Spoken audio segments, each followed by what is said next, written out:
There is a pitcher on tonight's slate who is criminally underpriced.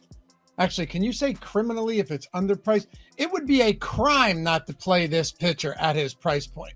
Oh, and you've got the Arizona Cardinals against Bradley Blaylock in Coors Field.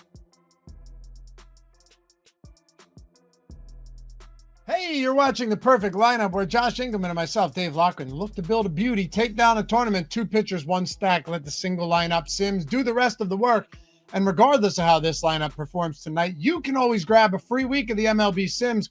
All you got to do, leave a comment down below. Let us know who you think the highest scoring stack is going to be on tonight's abbreviated 5-game slate. If you get it right, you may just have a week of the MLB Sims coming your way. Still some monster prize pools out there with NFL season yet to commence.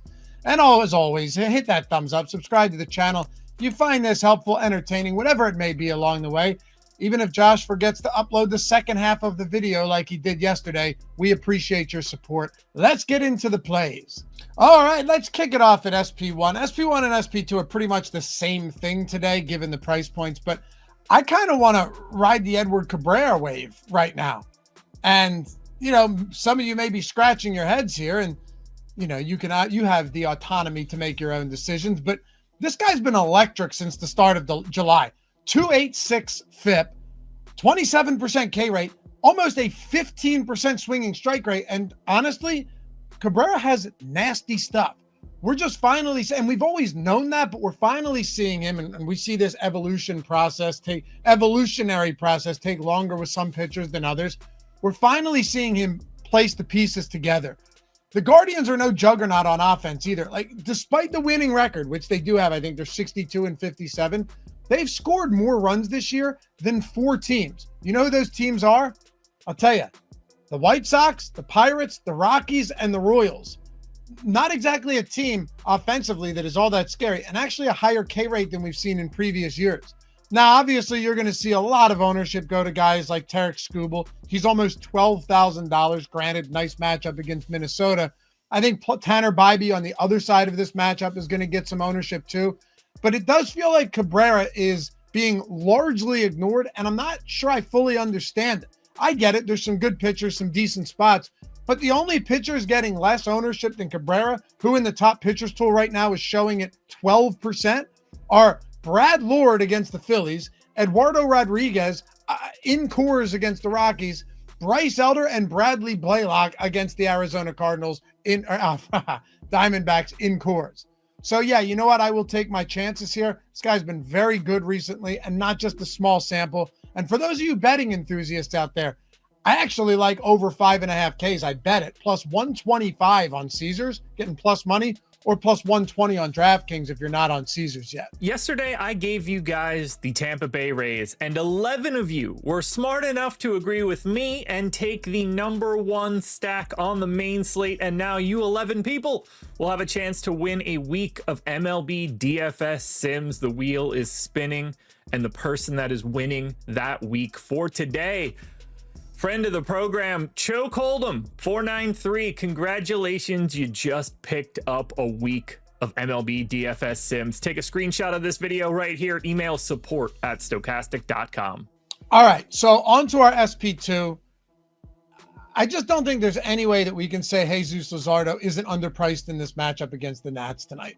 You're talking about an $8,400 pitcher as a -200 money line favorite with a 6.5 K prop and a 1.5 ERA prop.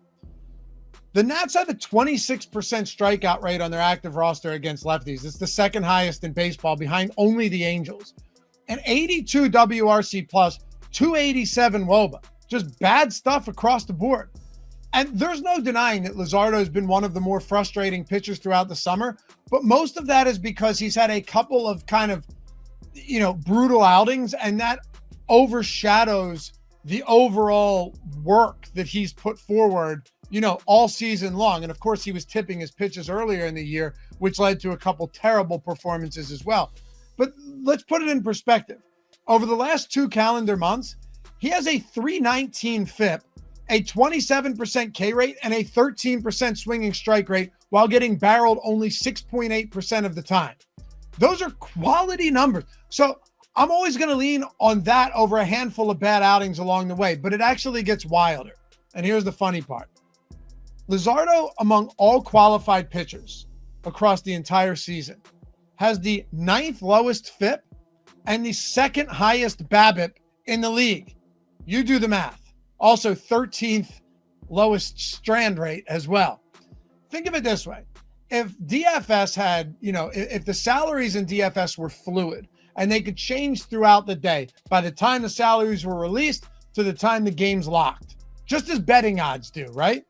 Luzardo would be nowhere close to 8,400 by the time this game locked.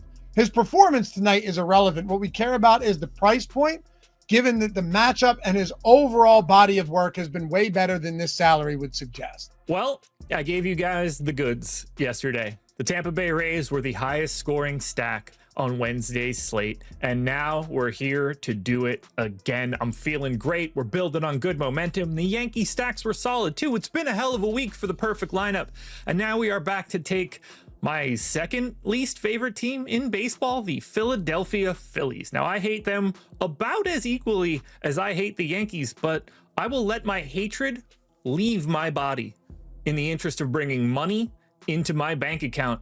Let's start with the top stacks tool. They are currently 3rd in top stack. They are 4th in top value, 3rd in stack score, and 3rd in ownership. Very consistently across the board. That is the range they're sitting in. And more importantly today, there's a Coors game with a 12.5 total. That is naturally soaking up so much ownership that anywhere other than being outside of that game is going to put you in a pretty good spot. Now, the Phillies are going to have Brad Lord on the opposite side. For the most part, he's a nothing burger. He's got a 20% K rate so far this year. It was 25 in AAA. I don't think that's the type of rate that's going to carry in any way. He's been solid with his overall performance, but he's just no one you should ever really worry about. And he is giving up a 195 x ISO to lefties so far this season. And for the Philadelphia Phillies, it just so happens that they have some lefties that are decent at baseball. 6K, Kyle Schwarber is out there. Might be able to get a home run out of that guy. You've got Bryce Harper, you've got Marsh, you've got Stott if you're looking for a second baseman. And obviously on the right side, it's not like Brad Lord is just neutralizing righties. Turner, Real Muto, Castellanos, Bader, Kemp. We've got options across the board here for Philly.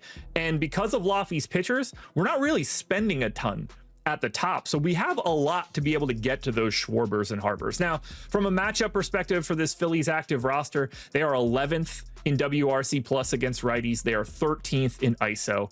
They are 20th in WRC plus on the road, 15th in ISO. I just love this spot. The fact that we can get away from Coors is incredibly helpful. And if it means that I get Schwarber and Harper in my lineups today against Brad Lord, I feel like we're doing something correct. Now we head to the single lineup simulator to see how it looks. Luzardo in, Cabrera in. For this little lineup, we're going Real Muto, Harper, Stott, Schwarber, Marsh. That leaves us about 3,800 per position. We need a third baseman, a shortstop, and one additional outfielder, and we will click complete this lineup to find out the optimal plays. This worked out perfectly because we're avoiding the Coors game for our main stack, but by doing so, it allows us to take on some of Coors in our extra spots. Two-man Colorado stack is here, Tovar and Doyle, and then we close it out one off Diamondbacks bat. We get Blaze Alexander in at third.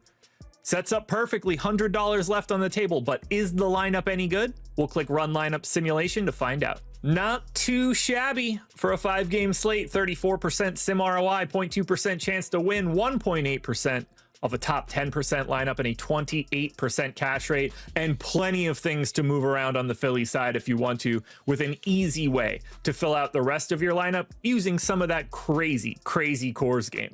But yesterday, the Rays worked out. Today, when the Phillies work out, I think you're going to end up with a perfect lineup.